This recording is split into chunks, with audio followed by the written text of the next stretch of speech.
do you see from that Matthews line in the first game? What's the next step for them as they build this chemistry? Well, I like some of the shifts they had, like in a second where they had the possession of the puck quite a bit and moved it around and stuff. Not, it's not always a goal, but just some good possession time and some puck movement was good.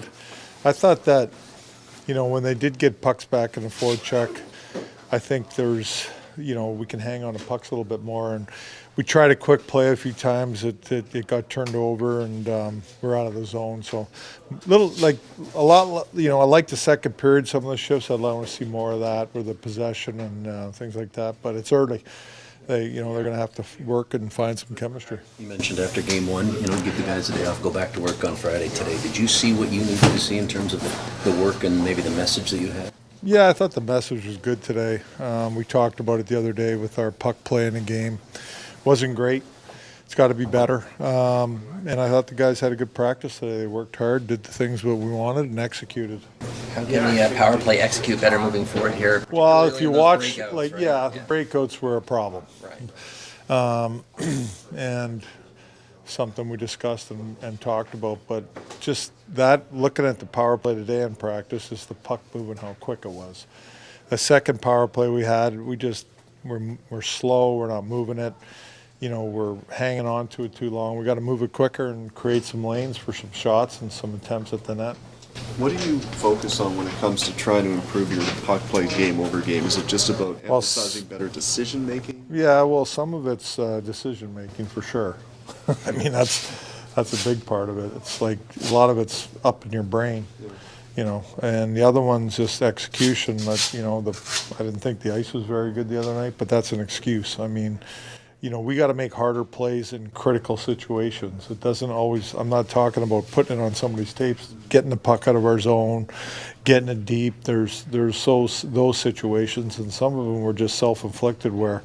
We're trying to beat people, and we shouldn't be because we got numbers back, and we got to make sure we're doing a good job there. You don't want to tinker with a winning lineup necessarily, but how close is Cowan to getting it? Well, he's close, and he's got a great attitude. He works hard. He had a good practice today.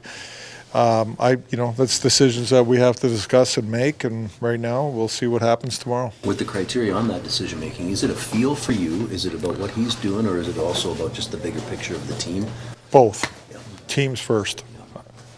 And, I love Cowan, and we all do. And he's going to be a good Leaf, I'll tell you that. He's going to be a good hockey player, and he is a good hockey player.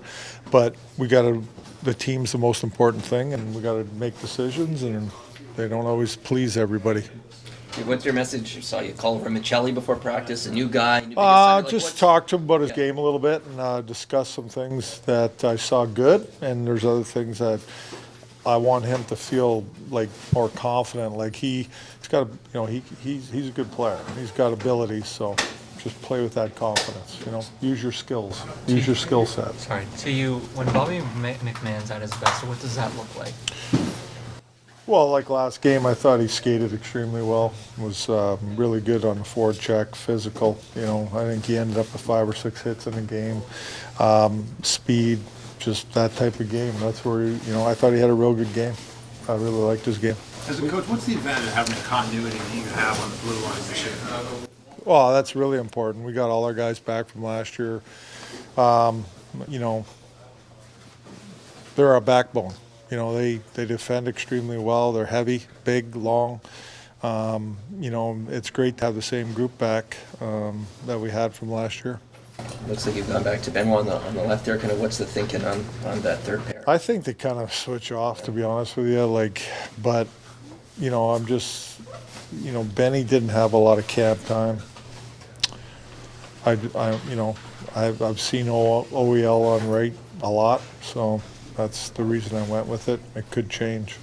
Craig, just kind of philosophically, when it comes on the defensive side, how much of it is about what you do as a structure and what you do fundamentally? How much of it is game plan to do with the opponent? And what's that kind of balance? What's that ratio, so to speak? Yeah, you always want to stay in your structure, but there is adjustments that you need to make against certain teams that try to do certain things.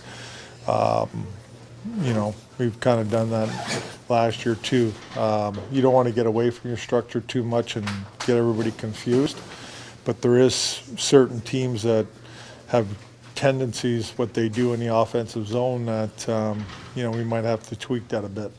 And is that done, can that also be tweaked in game, depending on what you see? Could if be they- done in between periods, or it could be done before the game.